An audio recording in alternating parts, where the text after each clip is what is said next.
A very good morning to you. My name is David Batsoffen, and this is Off the Shelf. Today, I'm joined by the man who, together with Don Pinnock, compiled The Last Elephants. But now, Colin Bell and Don have collaborated once more to produce this stunning book, Africa's Lost Lions. Colin, welcome to you. Thanks for joining me. How's it, David? Morning. Nice to be with you. And yeah, It, let's it's talk good to about have you. lions and their futures and everything. All right, so the last lions, people don't see that lions are being eradicated. I mean, this is a stunning image of two. I take it they're brothers, and it's just such a warm feeling. Yeah, Yeah, the key. So let's step back a bit. So when I was born, yeah. there were 450,000 wild lions in Okay, so Africa. let's go from that to this, and then you can tell your story based on this map. Yeah, well, that's exactly. Now have a look at this picture. That's the sort of light gray is the previous range when there were. So this is even going back way before I was born. But the numbers which in my life which really affected me was Right, when I was born, 450,000 wild lions. And today, in my life, we only have 23,000 wild lions. right. We've had a 95% drop off of lions throughout Africa, 95% in my lifetime. And I guess the whole reason for this book is to try and portray some of the issues which are out there, because what's the next generation and the generation after us going to experience? And the Yeah, problem we've got to a certain degree is that the travel industry has made traveling throughout Africa so easy and so smooth and so efficient that you can leave wherever you go traveling from, London, Paris, Sydney, Joburg, whatever, and within a very short space of time, you're sitting in the Garden of Eden and you're watching wildlife as it was centuries ago. yeah, And then you move very smoothly to the next area. And it's what crisis? There is no crisis. And when you live in South Africa in particular, we've got free ranging lions in Kruger. We've got probably, 3,000 lions in South Africa. But when you're outside Kruger, most of our lions are in fenced areas. And mm, once you're in fenced areas and you've got these islands, what's going to happen to the genetics? And so South Africa's yeah, got an interesting story. We've got wild open spaces like the Lowveld down there, and we've also got areas which have to be managed. And yeah, when you sit in a situation like South Africa, you think, what crisis? But we kind of have to look at a bigger picture. And yeah, this book is a collaborative book between a whole lot of lion experts who live all the way around Africa and who've all compiled their own particular stories. And when you go through it, it's got incredible stories of hope and incredible stories of doom and destruction. And we true kind of at enough. the high road, low road situation. Are we going to take the high road or are we going to take the low road? Yeah, And if we continue as we have, and the next generation has a huge big drop off, what's the future? And I think we've got to make some hard decisions today. We've got to say, okay, what's the good? What have we learned? What are the positives? And there are lots of positives. This is not a doom and gloom story, yeah, but there are also huge negatives. And we've got to make decisions right now. Are we going to be part of the good side or the bad side? And that's why there's a whole bunch of different stories. We've got many, many different chapters, all different sides of things. the And the book it's a is case of, beautifully constructed because this book is a serious size. You know, if you don't have a coffee table, you just buy four legs, and you can turn this book into a coffee table. And before we go any further, it's published by Struik. Beautifully done, really and truly. So congrats to all involved there, Colin. But yeah, thanks. Just can I stop you there, David, on the yeah. publishers? The interesting thing for us is that this book was motivated by Smithsonian. Oh wow. Okay. Smithsonian, they only do 5 books a year. Right. And so they've done the American version, and by far and away the biggest amount of sales come out of America. So they take that version. We've got Penguin Random House for the rest of the world. And what Mhm. happened with the elephant books? And you remember that for the ivory situation, most of the crisis is originating out of the Asian and particular China.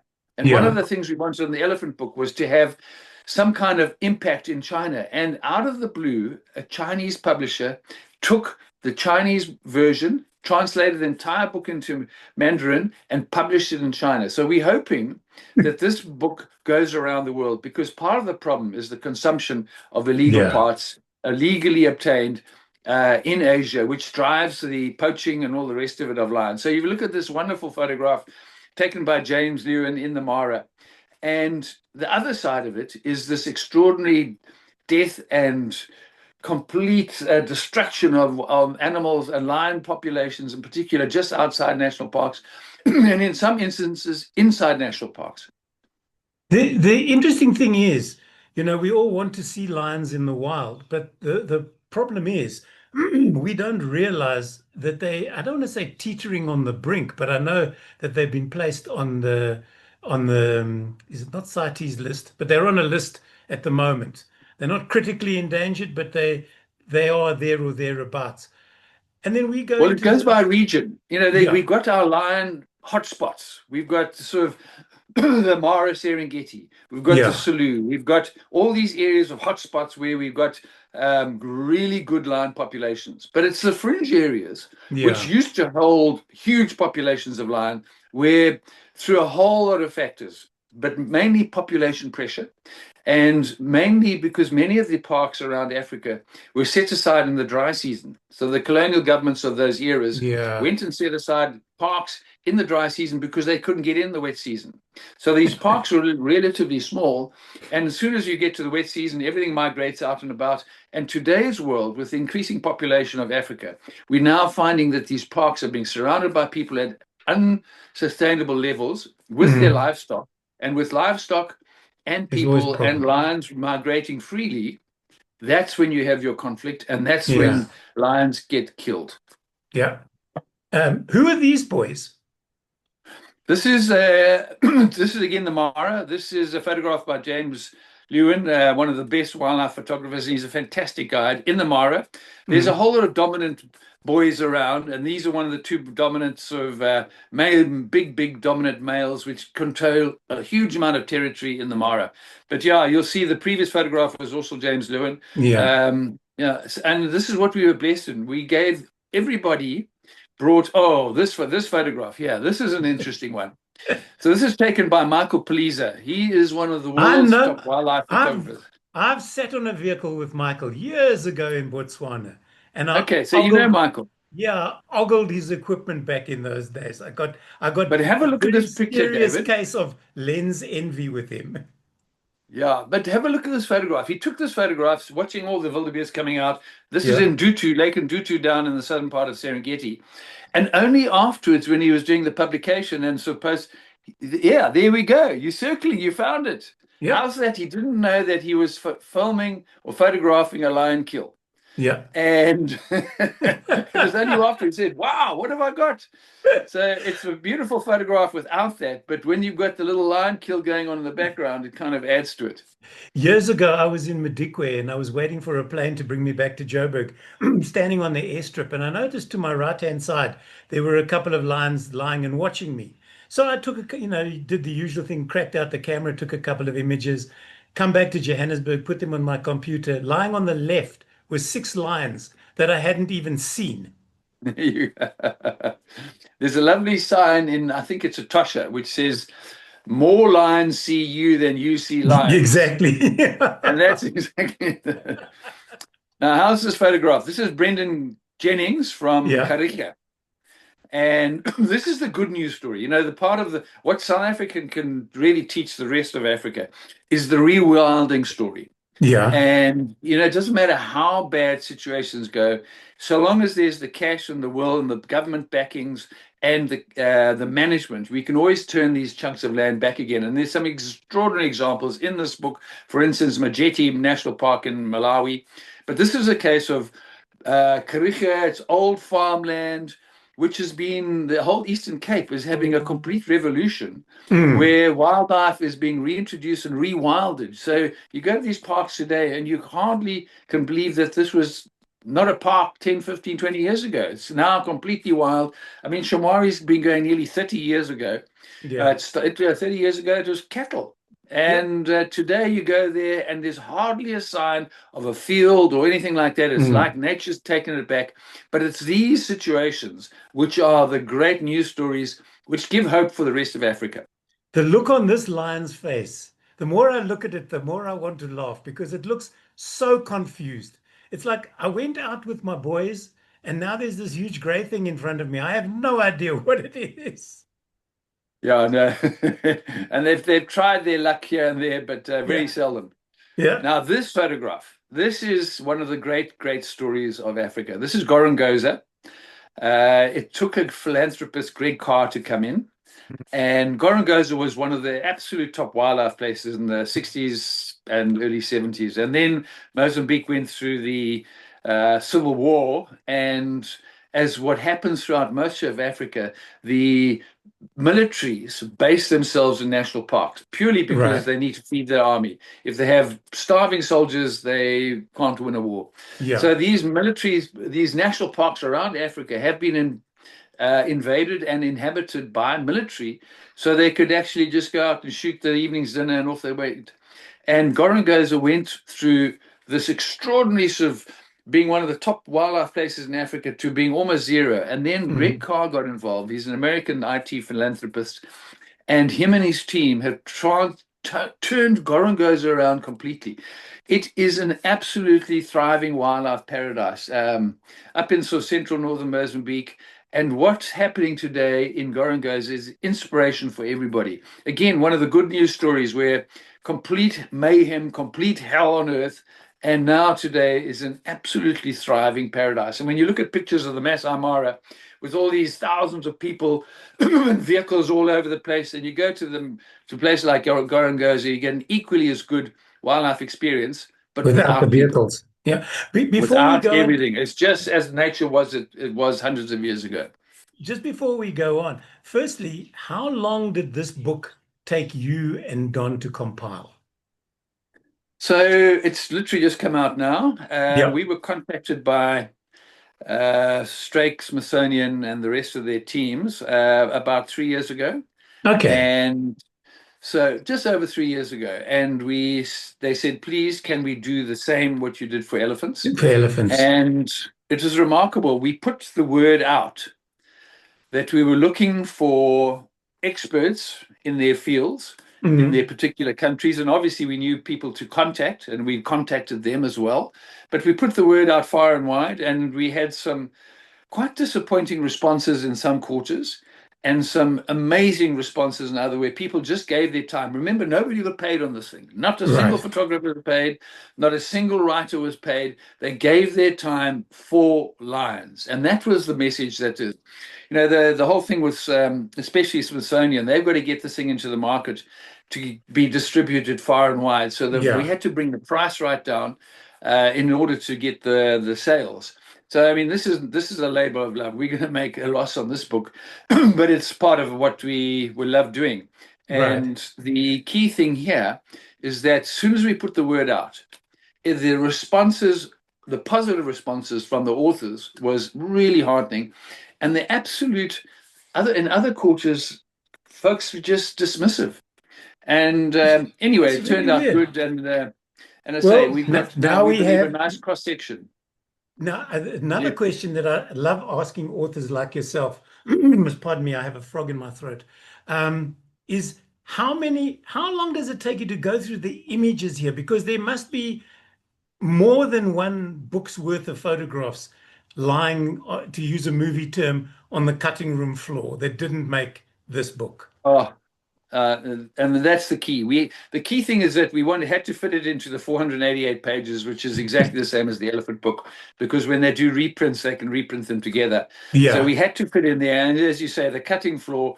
Oh my goodness, the amount of images which we had to do, and I mean, we could do 3, 4 books just on the great images we got, I should and that's imagine because so. yeah, and the photographers were amazingly generous with their photographs. The whole bunch of them. I mean, look at that photograph. This is Marcus Westberg. He's a Mm, Scandinavian, a Swede. I reckon he's one of the finest photographers on the planet. And I mean, these guys make their money selling images, but mm, they gave them for free because of the bigger picture. Now, that's yeah. South Sudan. This is the Wow. single biggest migration on the planet. And we kind of knew a little bit that something was happening in South Sudan. Mm. There was early studies sort of 15 years ago, but the African parks have come in, and African parks has to be the greatest conservation organization on the planet. I'm not Right. just in Africa, but on the planet. And what they do is they go into it's a South African organization based out of Johannesburg. Peter Fernhead and Anthony Hall Martin started it way back. Sadly, Anthony's passed and he's not really being able to witness some of the great things they're doing. But Peter Fernhead and his team, what they do is they go to areas which have been abandoned by their governments generally, and they get invited in to take over.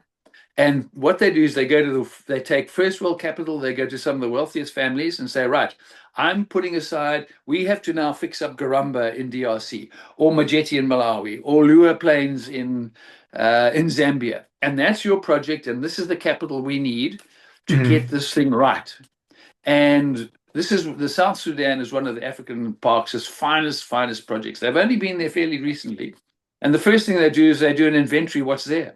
And Yeah. this extraordinary migration, they discovered, and we knew there was a bit of a migration there, but not to the extent. So they put in helicopters, they put trackers in there, they put scientists on the ground, and they've now mapped this entire migration as it goes all the way through South Sudan and it creeps into Ethiopia and all the way back again. I mean, this is just, I mean, here we are in 2025, and here we have a recently discovered migration which most people have never even dreamt possible. Right. And off you go. So it's not Uh, only the book is not only about lions. There are the ancillary uh, uh, issues around the lions in the various parks, because without one, you can't have the other. This is an image that also, as a wildlife photographer, you go, if I'd been there, this would have been my thank you very much. I never need to take another image ever again. I'm glad you love it. It's one of my favorites. So the photographer is Margot Raggett. Right. She's an English woman, and she's putting together, she kind of came to a crossroads of her life, and she wanted to put huge amounts of effort and money into conservation. So she started the Remembering series. So Right. she's got a whole lot of books remembering the apes and remembering this and remembering the wild dogs and remembering this. And each one, it's also a collaborative book, and they go and pre-sell and they raise money, an extraordinary amount of money, hundreds of thousands of pounds, which all goes back into conservation of that particular animal. So the wildlife, remembering wildlife on, say, wild dog, the money goes to wild dog conservation, and the lions, and so she's out in the field. She's kind of repurposed herself, and she's become a bloody good photographer. So this is along the Chobe River in Botswana. And yeah, I just love this photograph. It's such an unusual photograph. The composition is perfect, Yeah. but the unusualness is that here we've got two different predators all competing for what I think it is a kudu, if I remember right. Looks like it. May well be. Yeah. So yeah, that's Margot Reggae, one of the unsung heroes in the conservation world. Ah, I'm glad you put this one up, David. So now, for me, the highlights of this book are some of the photographs which don't have lions, Yeah. and this is taken in Lua Plain in southwest Zambia. So Lua Plains is this park which has been on the side. It's another African park success story. It had the single biggest migration in southern Africa. That's recently been changed, but they have this wildebeest migration which goes into Angola and back out again and seasonally moves around. And because there was no value for parks, the communities were poaching like hell. And this migration just disappeared from huge tens of thousands, I think 60, 70,000, something like that, down to single figures, something like 5, 6, 7,000. And African parks went in there and they've got their recipe where they put proper management into the park, but then they work with the surrounding communities. Mhm. And they have the surrounding communities on their board. They have the surrounding communities helping determine the way forward. And what they do in Lua Plain is they allow the women to come in at certain times of the year when the floods come in and the fish have done their breeding, and they allow the woman to come and catch fish in the old traditional way. Ah, okay, So the basket. people, certain times of the year they can come and cut grass, certain times of the year they can come and fish.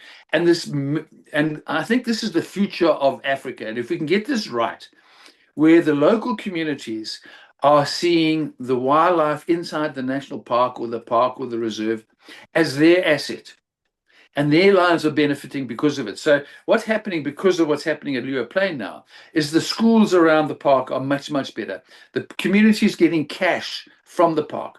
The community is getting usage of the park in a sustainable way. And that partnership between first world money, proper management, local communities, and having a genuine say in the future of what's happening there is the recipe which we've got to go forward. Because the old days of having this bar scarp story doesn't work. Oh, Yeah. now this, I'm glad you put this is James Kidd's photograph. James is one of the finest wildlife guides in Africa. And this is up in West Africa. To photograph a lion in West Africa is almost impossible. They just are so skittish, so scared. And when we put out the word that we were looking for a West African photograph, James came to the rescue. Look at this one. We had two. We had actually three. We had Paul Funston, Dr. Paul Funston, one of the top lion experts. He was our behind the scenes kind of advisor. We needed some real gray haired brains on this one. And Dr. Paul Funston was that. And he advised us on all the different things and who to contact and all of where do we fill the holes. He also wrote a couple of really, really hard hitting chapters. So we got him, we got Steve Turner, and we got James Kidd on the West African lions because they, oh my goodness, the rareness. Oh my goodness, another great one. So this is We're Zakuma. going to run out of time before we run out of photographs. Okay, You realize that, but let's Colin? quickly go. So this is Zakuma National Park in Chad. For me, the finest wildlife in Africa, the finest wildlife experience is in the middle of the Sahara in Chad. You know, you think of the best wildlife areas, you think of the Kruger, the Okavango, Yeah, you think of maybe East Africa, the Serengeti. This is the most extraordinary success story. If you go back sort of 20 years ago, they had something like 12,000 lions. When African parks, another African park success story, you hit on all of them. The elephant population went down to 420. Just 420 were left. All the Sudanese horsemen used to come charging in on their horses, and they were slaughtering elephants for ivory to sustain their war effort right. and pay for their war effort. And 15, 20 years ago, African parks got involved. They put in the best management, they put in the best security, they put in a whole community beneficiation story around it. And my goodness, Sakuma today is one of the greatest success stories and the greatest wildlife destinations in the world. Who would have thought that Chad would have this extraordinary I wildlife know. experience in its thing? But it's like Mana Pools. It's kind of like Mm. there's one patch of real moisture, and all the wildlife hangs in there. And towards the end of the dry season, and that's January, February, March, those are the 3 months you can go there. And Right. African parks run this most extraordinary little one week trip. You fly into N'Djamena and you spend a week in the park and you just get blown away. This has to be one of my all-time favorite photographs in your book. The other image that I love, and unfortunately I didn't use it. I'll use it in my Facebook promo. Is the two lions at the waterhole. There's a female at the waterhole and a male approaching her. It's a color shot, and it is just bone-chillingly beautiful. As is this Yeah, one. This is like I so the rule the one you're roost, talking. boy. Yeah. So the one at the waterhole, that's Jeffrey Wu. He's this East African. He's a Kenyan specialist, and he Right. is a a Chinese Canadian who's Mm. just developed the most technical brilliance. And we had to put a whole portfolio of just his images in there. No words, just Yeah. gobsmackingly beautiful. This is Johan van Zyl, also another brilliant photographer and private guide. They operate all the way through Africa, these private guides. They really take safaris to a new level. And yeah, no, we've got a whole bunch of Johan's photographs. He is just superb. He gets it.